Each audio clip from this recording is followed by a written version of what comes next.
Everyone welcome back to the session. तो भैया अब जैसे कि आपको पता है अब नवंबर एंड की तरफ हम आ चुके हैं, तो अब बहुत सारे स्कूल्स में प्री बोर्ड एग्जाम शुरू होने वाले होंगे। कई स्कूल्स में प्री बोर्ड एग्जाम दिसंबर में लिए जाते हैं, कईयों में जनवरी में लिए जाते हैं, और कई स्कूल्स में दोनों मंथ में 2 बार आपके प्री बोर्ड एग्जाम्स लिए जाते हैं। सो अब ये प्री बोर्ड एग्जाम्स के लिए आपके लिए क्या टिप्स रहनी चाहिए, मैं आपके साथ शेयर करने वाला हूँ। क्या आपके लिए इंपॉर्टेंट टिप्स होंगी, क्या क्या चीजें आपको ध्यान रखनी है, और क्या क्या पॉजिटिविटी और क्या क्या नेगेटिविटी का आपको ध्यान रखना है, ये सारी चीजें इस वीडियो में डिस्कस होने वाली है। और इस वीडियो को शेयर जरूर कर देना और वीडियो को लाइक जरूर कर देना, क्योंकि ये वीडियो के अंदर आपको बहुत ही इंपॉर्टेंट इंफॉर्मेशन मिलने वाली है regarding the pre board exam. Pre board exam के क्या पैटर्न होते हैं, क्या उसके बाद हम अपनी प्रिपरेशन को और आगे बढ़ा सकते हैं या नहीं बढ़ा सकते, या प्री बोर्ड एग्जाम तक हमें सारी प्रिपरेशन करनी पड़ेगी, ये सारा कुछ इस वीडियो के अंदर डिस्कस करने वाले हैं। So now these are the best tip for pre board exams class 10th and 12th। Now the fear of the word pre board.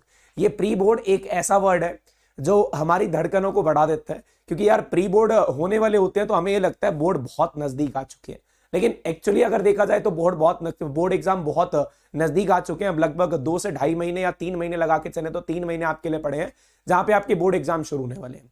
तो भाई अब यहां पे देखा जाए प्री बोर्ड एग्जामिनेशन आपके मिड ऑफ दिसंबर में शुरू हो जाएंगे, तो प्री बोर्ड एग्जामिनेशन का एक डर होता है बच्चों के अंदर भी, क्या हम इसके अंदर स्कोर कर पाएंगे नहीं कर पाएंगे।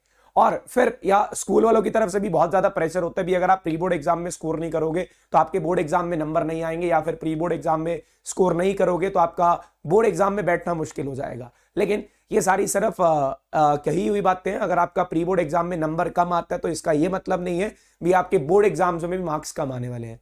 ये बहुत प्रूवन फैक्ट है। जो आपके प्री बोर्ड एग्जामिनेशन के मार्क्स हैं और आपके जो बोर्ड एग्जामिनेशन के मार्क्स हैं उनके अंदर डिफरेंस रहने वाला है, 10 से 15% मिनिमम का डिफरेंस रहने वाला है। आपके मार्क्स 10 to 15% डेफिनेटली इंक्रीज होने वाले हैं, और आपको अपनी प्रिपरेशन को उसी तरीके से करना है।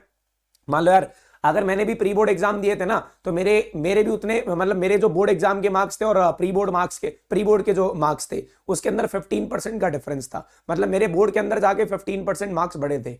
और ये सबके साथ होता है। अगर आप यहाँ पे प्री बोर्ड एग्जाम के अंदर 75-80 स्कोर कर रहे हो तो definitely you are going to score 90+ in your board examination. इसके रीजंस ऐसा क्यों होता है, ये सारे कुछ मैं आपके साथ शेयर कर रहा हूं, और क्या क्या चीजें आपको ध्यान रखनी है प्री बोर्ड एग्जामिनेशन के लिए, ये भी आपके साथ डिस्कस कर रहा हूं ना। Fear of the word pre board examination, आपको सबसे पहले अपने दिमाग से डर निकालना पड़ेगा। डर निकालने का ये मतलब नहीं आपको पढ़ना छोड़ना होगा। अब ये भी मतलब नहीं है भाई आपके बोर्ड एग्जाम में आपके लिए लास्ट चांस है, आपके पास इसके बाद चांस आएगा बोर्ड एग्जामिनेशन के अंदर। This is a kind of mock test for board examination. आपके बोर्ड एग्जामिनेशन का ये मॉक टेस्ट है। आपको यहाँ पे मॉक टेस्ट काइंड ऑफ ऐसे प्रिपरेशन कराई जा रही है ताकि आप बोर्ड एग्जामिनेशन में जाके घबरा ना जाओ। तो पहली बात तो यार बिल्कुल डर नहीं होना चाहिए, आपको बिल्कुल स्मूथली प्रिपरेशन करनी चाहिए, और आपको अपनी प्रिपरेशन जिस तरीके से चला रहे हो उसी तरीके से चलानी चाहिए। अब यहां से देखा जाए the fear of the word pre board का एक बहुत बड़ा डर होता है बच्चों के मन में। फिर आता है don't rush for the syllabus. आप कई बच्चे क्या, मैक्सिमम बच्चे ऐसे होंगे जिनका सिलेबस अभी तक कंप्लीट नहीं हुआ। वो क्या करेंगे, मान लो उनके 3 चैप्टर पेंडिंग है तो इन 3 चैप्टर्स को वो निपटाने की कोशिश करेंगे। अगर मान लो वो 15 डेज के चैप्टर पेंडिंग है तो उनको 4 से 5 दिन में निपटाने की कोशिश करेंगे, और डिफरेंट वीडियो से निपटाएंगे, या डिफरेंट वीडियो से करेंगे, या एक्स्ट्रा टाइम लगाएंगे। तो सबसे पहला पॉइंट तो आपको ये चीज नहीं करनी है। जिस रूटीन में आपका सिलेबस चल रहा है, जिस ट्रैक पे आपका सिलेबस है, अगर आपका टारगेट 15 दिन में सिलेबस कंप्लीट करने का है तो आप अपने सिलेबस को 15 दिन में ही कंप्लीट करोगे, 5 दिन में कंप्लीट नहीं करोगे। फिर बात आती है सर क्या प्री बोर्ड एग्जामिनेशन में फिर हमारी प्रिपरेशन नहीं होंगी, तो you can go for the, मतलब अगर आपके पेपर में 14 चैप्टर आने हैं तो आप उसमें से 13 चैप्टर करके चले जाओ, 12 चैप्टर करके चले जाओ, वो 2 चैप्टर स्किप कर दो, ज्यादा बेटर रहेगा। लेकिन अपने सिलेबस को रश मत करना। अगर आपने सिलेबस को बहुत स्पीडली बढ़ाया तो आपके लिए चीजें कॉम्प्लिकेटेड होती जाएंगी, क्योंकि दिमाग हमारा एक ही है। इसी दिमाग में एक साथ सारी चीजें घुसाना बहुत मुश्किल हो जाएगा। सिलेबस के लिए रश मत करो, आराम से चलो, बिल्कुल जिस ट्रैक पे चल रहे हो उसी ट्रैक पे चलो। एक आधा चैप्टर छोड़ के आप उसको स्किप करके अपने प्री बोर्ड एग्जामिनेशन दे सकते हो। That's a better way to attempt a pre board examination. Otherwise आपके मार्क्स प्री बोर्ड में भी कम होंगे, क्योंकि एक साथ सारी चीजें याद होंगी नहीं होंगी, लेकिन आप अपने उन चैप्टर्स को बोर्ड्स के लिए भी खराब कर लोगे। आप ये बोलोगे बाद में कर लेंगे board exam, pre board examination के बाद। देखो यार अब प्री बोर्ड एग्जामिनेशन तक आप रिवीजन करोगे, उसके बाद आप फिर 15 दिन तक प्री बोर्ड एग्जामिनेशन देखो, मतलब आपका 1 महीना खराब हो रहा है। तो मैं आपको ये बोल रहा हूं आप एक माइनर सा रिवीजन करके, जितना हो सकता है उतना रिवाइज करके आप अपने सिलेबस को साथ साथ जरूर चलाना। तो अगर आपने इस टाइम पे आके सिलेबस रोक दिया ना, फिर आपको आगे सिलेबस करने का टाइम ज्यादा नहीं मिलेगा, क्योंकि हमें बोर्ड के लिए अच्छे से रिवीजन करनी है। प्री बोर्ड में अगर हमारी 2-4% कमी भी रह जाएगी तो हम उसको बोर्ड में दूरी कर सकते हैं, बोर्ड में कम कर सकते हैं। मतलब हम एक बोर्ड एग्जामिनेशन के अंदर अपनी अच्छी प्रिपरेशन कर सकते हैं प्री बोर्ड की गलतियों से सीख के। तो अपने सिलेबस को रश नहीं करना, और ये अपने माइंड में बैठा लो यार, जो प्री बोर्ड के अंदर मार्किंग होती है वो थोड़ी सी टफ मार्किंग होती है as compare to the board examination. आपकी बोर्ड की मार्किंग थोड़ी अच्छे से की जाती है, मतलब एक आपको स्टेप वाइज मार्किंग मिलेगी, आपको हर स्टेप के मार्क्स मिलेंगे, और किस तरीके से मार्किंग होती है ये भी आपको बताएगा। जब मैंने बोर्ड एग्जामिनेशन चेक किए थे, अगर बच्चे ने क्वेश्चन अटेम्प्ट करके उससे रिलेटेड कोई भी चीज लिखी हुई है ना, तो वो मार्क्स वहां पे आपको बोर्ड एग्जामिनेशन में मिल जाते हैं। लेकिन in the pre board examination most of the teacher वो उस क्वेश्चन के मार्क्स आपको नहीं देते हैं। रीजन मैं होता मैं भी नहीं देता। इन केस क्यों नहीं दी जाता, ताकि आप जो स्टूडेंट क्वेश्चन को अटेम्प्ट कर रहे हैं वो प्रॉपरली अटेम्प्ट करें, ताकि उनको ज्यादा मार्क्स मिले, और इसलिए थोड़ी सी मार्किंग को टफ रखा जाता है, so that you can perform good in board examination. सब let you know about the tough marking. ये बहुत ज्यादा कंपलसरी है, बहुत ज्यादा जरूरी होती है आप लोगों के लिए, ताकि आप लोग थोड़ी सी इंप्रूवमेंट कर पाओ। आपके हर जगह पे मार्क्स थोड़े से ज्यादा काटे जाएंगे। क्यों कट किए जाएंगे? सो that you can improve in your board examination. आपको याद रहेगा भी मेरे यहाँ पे मार्क्स कटे थे और मुझे इसको इंप्रूव करना है। तो भाई ये टफ मार्किंग आप लोगों के लिए बेनिफिशियल है। अगर टीचर टफ मार्किंग कर रहे हैं so that's beneficial for you. ये ध्यान रखना, ये टीचर की एक आपके लिए पॉजिटिव पॉइंट है, ठीक है। अच्छा, फिर उसके बाद जब आप मान लो आपने 13 चैप्टर प्रिपेयर करे, उन 13 चैप्टर को जब आप प्रिपेयर करके जाते हो तो आपको आइडेंटिफाई करना है आपके वीक एरियाज।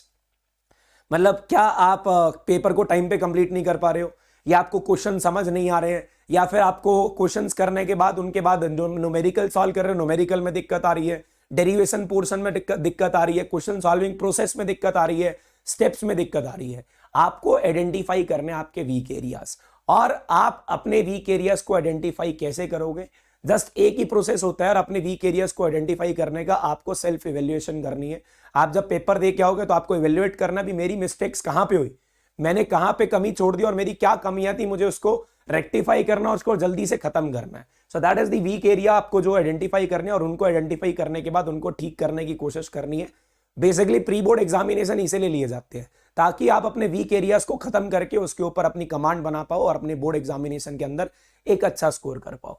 फिर यार देखो, प्री बोर्ड का डर बहुत होता है, मेरे मन में भी था जब मैंने अपने प्री बोर्ड एग्जाम दिए थे, लेकिन इतना कोई खास डर होना नहीं चाहिए आपके लिए पॉजिटिव होना चाहिए that we are giving a mock test. ये हमारी एक मुक प्रिपरेशन है फॉर हमारे बोर्ड एग्जाम्स के लिए। हाँ, फिर भी जितने चैप्टर हो गए उनको एक बार अच्छे से रिवाइज थोड़ा बहुत हो सके तो अच्छे से करके जाना। सिलेबस में रश मत करना, आपने इस चीज के लिए कॉम्प्रोमाइज नहीं करना, बाकी जितनी मर्जी चीजों के लिए कॉम्प्रोमाइज कर लो, लेकिन सिलेबस के लिए रश मत करना। टफ मार्किंग आपके लिए की जाएगी, और आइडेंटिफाई आपको करने अपने वीक एरियाज। इस पॉइंट पे सबसे ज्यादा ध्यान देना है आपको, अपने वीक एरियाज को आइडेंटिफाई करने में सबसे ज्यादा ध्यान देना भी आपके वीक एरियाज कौन से हैं।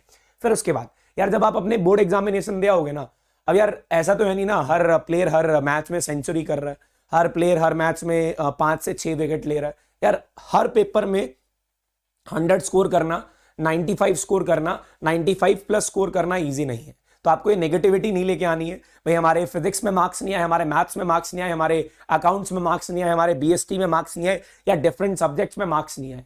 लेकिन यार आप ये देखो पॉजिटिविटी की है, you have given a mock test, आपने उसके अंदर से अपने वीक एरियाज को आइडेंटिफाई किया, वीक एरियाज को आइडेंटिफाई करने के बाद उसके ऊपर काम कर रहे हो ताकि आप बोर्ड एग्जाम में वो गलती ना करो।